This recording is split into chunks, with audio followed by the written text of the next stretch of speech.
Hello everyone, welcome to this video about solo chords, and this time it's major 7 and 6. So this is part 2. I already made a part 1 with minor chords, minor 6, minor 7 and minor major 7. So if you didn't see that video, go watch that video first. It's linked under this video because I talk about the general concept of solo chords and I also give some other tips that I probably won't talk about in this video. So I'm going to do the same way. I'm going to start high up the guitar and then go down in a scale-like fashion. And I'm also going to give you some chord formulas. I didn't do that in the minor video. Just the simple reason is I don't have that many formulas in minor, but in major I do. And some of the chords within the formulas are not strictly D major 7 or D6 chords, because we're going to do everything in D today.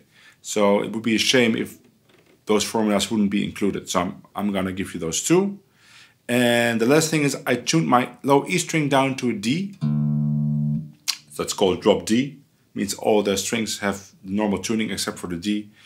And I did that to be able to play a bass note for you with the chord voicing. So you can hear the context of that chord.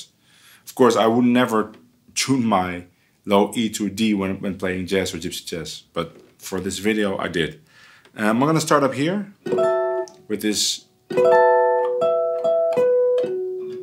So this is a D6 chord, has the 6 right here, the B.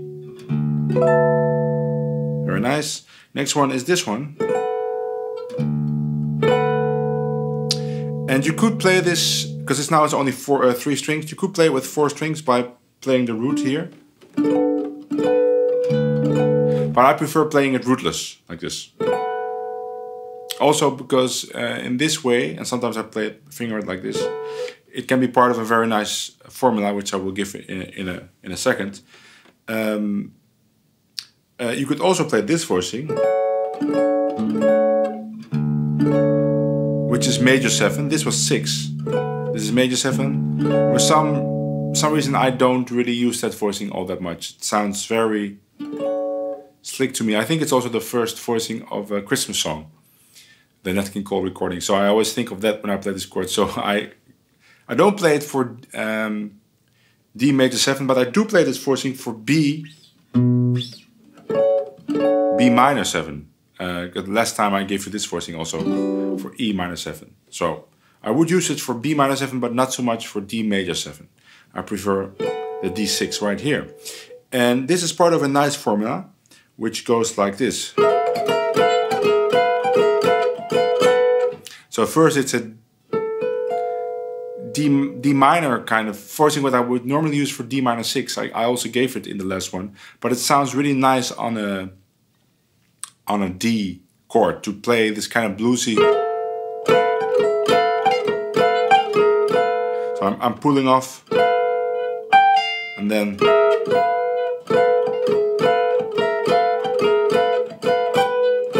and I resolve it to D. So this works really great on rhythm changes in D, and you can play it pretty much anywhere. It works great as a turnaround at the end of a song. Let's say you play Coquette, and then you have this E minor, A, E minor, A, D, and as a turnaround, and you do, and then you resolve to this one. But it would also just work on any D as long as you resolve it. Okay. Next one is this one. So this is has both the major 7 and the 6 in it, so it's a D major 7 13. And you can shift this one very nicely to this one. Same fret combination. The thing is that this is a D6, but it has no third, so it's not really a D chord, but guitar players still tend to use this a lot. I use this in a formula that was used by Django a lot, which has you shifting this in 3 positions, like this. So you get this melody. Django would play that a lot in G. He would be playing, so the song is, let's say, they would be playing Dinah. And then during the violin solo, Corpetti playing, he would be playing this kind of sound. So in D would be. I was also playing it in the intro when I was playing some chords. So it's very nice. Of course, this is not a D chord at all. This would be kind of C6 without the thirds, or it would be B flat 6. It doesn't really matter. It's about the sound of shifting everything, because this is like a chordal type voicing. You can do that with those type of voicings. Shifting everything to this voicing. This voicing is a D6 voicing because we played it right here. The first one we played. Now theoretically you could also do shift it up and use the,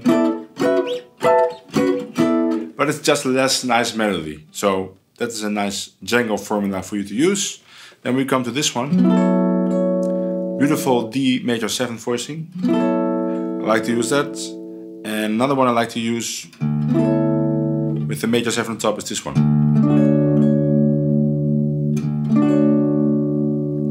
Then we come to this voicing, 3-note voicing. You could play it with 4, but I like to play it with 3 notes too, so I can do the Django trick. Django would do often stuff like, so you could slide it, or you could just play typical Django thing. Very nice. Then we're back to the first one, and I realized I skipped some chords here, so I'm just going further on the neck to do that. So this one I skip up here, probably because it's uncomfortable to play.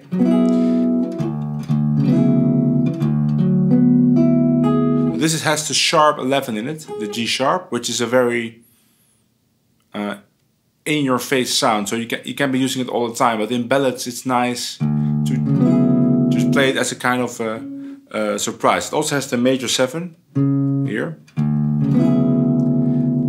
It's kind of low for this type of voicing, but let's say you're playing a song in G. So that my G is here now. Right? You could use this voicing. It's the same principle with the sharp 11.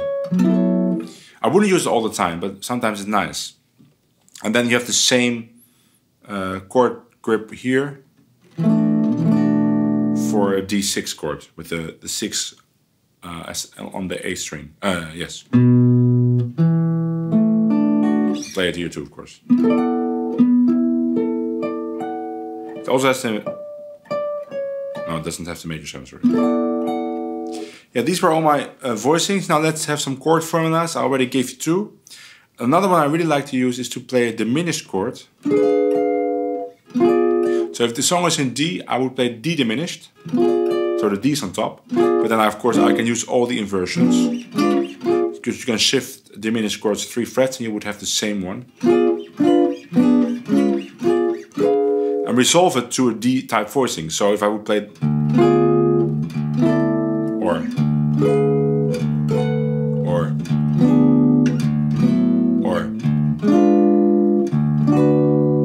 That's a nice formula to play.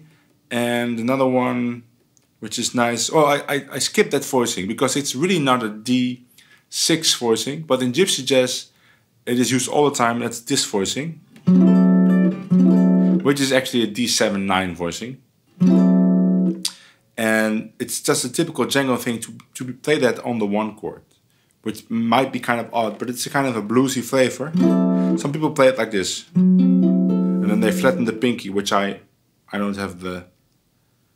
I can't do that. Probably too long. Played violin too long. I cannot flatten this pinky to do that with my other fingers round. So I play it like this. Some people play it like this. And this is just a very nice chord to be shifting around.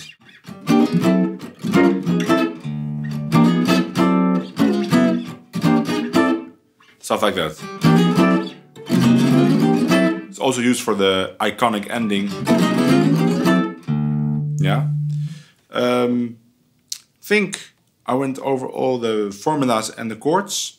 So again, use the same kind of tips I was giving in the previous video with the sliding and the shifting it around and using chromatic approaches, going from one chord to the other chord. So watch part 1 for that, and I'll be back with part 3 about dominant chords, and then I will also give you some really nice formulas I use for 5-1 or 2-5-1 type progressions. So then also these chords will be coming back, but it will be about dominant chords. Okay, see you in that video. Bye.